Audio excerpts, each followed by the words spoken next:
আজকে না আমি একটা অর্গানাইজার তৈরি করছি। তো তার জন্য দেখো আমি পুরনো নিউজ পেপার নিয়ে নিয়েছি। আর নিউজ পেপারটাকে এরকম লম্বা করেই আমি কাট করে নিলাম, ভাঁজ করে, মাঝখানেটা ভাঁজ করে এরকম কাট করে নিলাম। তো অনেকগুলো টুকরো বেরিয়ে গেল। এবার একটা উল কাটার সাহায্যে আমি এক একটা টুকরোকে এইভাবে পেঁচিয়ে পেঁচিয়ে একটা স্টিকের মতন তৈরি করে নিচ্ছি।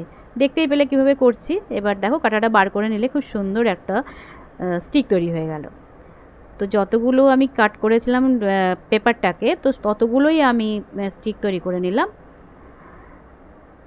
এবার একটা শু বক্স নিয়ে নিয়েছি, নিয়ে ওপর পার্টটা আলাদা করে কেটে রেখে দিয়েছি, ওটা পরে ইউজ করব।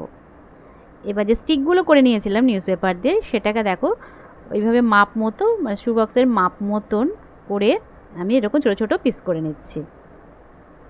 তো টুকরো অনেক হয়ে যাবে। এই যে এতগুলো টুকরো বেরোলো। এবার একটা গ্লু গানের সাহায্যে ঠিক এইভাবে বক্সের ওপর পোর্শনটা আমি নিউজ পেপারের যে স্টিকগুলো তৈরি করেছি ওগুলোকে সব এভাবে পেস্ট করে দেবো।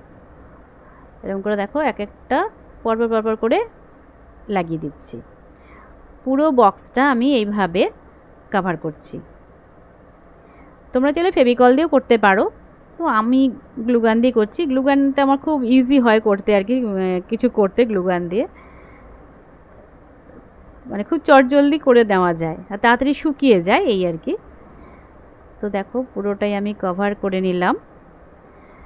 এবারে আমি তো দেখো মাপ মতনই কেটেছিলাম, কিন্তু তবুও একটু ছোট বড় কিন্তু থেকেই যায়। এবার একটুখানি যতটা পারবো আমি সমান করে দিচ্ছি কাঁচি দিয়ে কেটে। এবার এগুলো এতই শক্ত হয় না, মানে সহজে কাটা যায় না ওই স্টিকগুলো আর কি। তো ভেবেছিলাম এমনি রেখে দেবো, তারপরে ভাবলাম একটু কালার করে দিই, কালার করলে দেখতে ভালো লাগবে আর কি।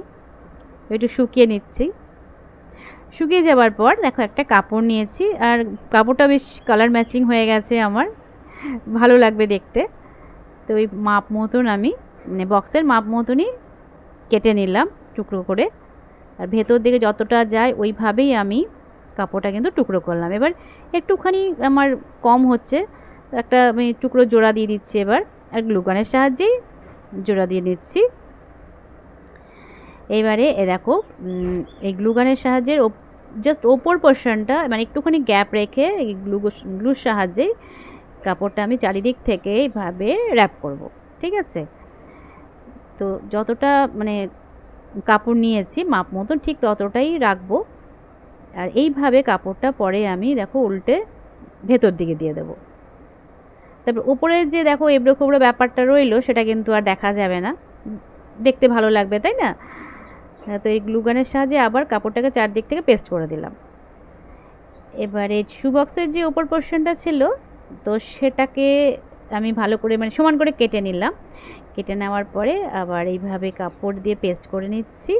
এটাকে মানে বক্সের মাঝখানে একদম বসিয়ে দেবো, তাহলে খুব সুন্দর একটা শক্তপোক্ত অর্গানাইজার বক্স তৈরি হয়ে যাবে। তো দেখো কি সুন্দর একটা বক্স তৈরি হয়ে গেল। এবারে এমনি তো ভালো লাগছে না দেখতে, তো ভাবলাম এখানে একটা হোয়াইট লেস লাগিয়ে দিই। অন্য কালারের লেস লাগলে ঠিক যাবে না, ভালো লাগবে না, তো হোয়াইটটা বেশি ভালো লাগছে দেখতে। আর এগুলো হচ্ছে ওই কোল্ড ড্রিঙ্কসের বোতলে যে ঢাকাগুলো থাকে, সেইখান থেকে 4টে ঢাকনা আমি রেখে দিয়েছিলাম পুরনো কোল্ড ড্রিঙ্কসের। তো এইভাবে লাগিয়ে দিলাম, কারণ দেখো এইভাবে মুভ করলে যেখানে সেখানে রাখা যাবে বক্সটা, আর ইজিলি আমরা ক্লিন করতে পারবো সরিয়ে সরিয়ে, সেই জন্য। তো এখানে একটা বো মতন তৈরি করে লাগিয়ে দিচ্ছি, দেখতে ভালো লাগবে। এটা একটা ইয়াররিং ছিল আমার পুরনো, ইউজ করি না এখন আর, সেটাকে ভাবলাম এখানে লাগিয়ে দিই। যেহেতু কার্ডবোর্ডের বক্স তো ঢুকে গেল ইজিলি এখানটায়। এই দেখো সুন্দর লাগছে না দেখতে, আর বেশ স্পেসিয়াস হয়েছে।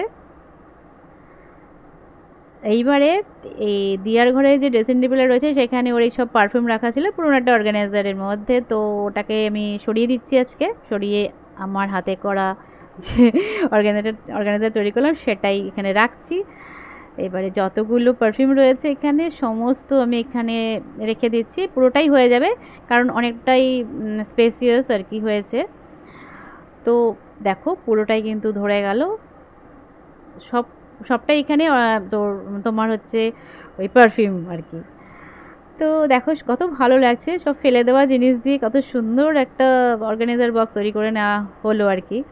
এর মধ্যে অনেক কিছুই আমরা রাখতে পারবো, তো আমি এই কাজই ইউজ করছি এখন। তো যাই হোক, আজকের মতন এটুকুই।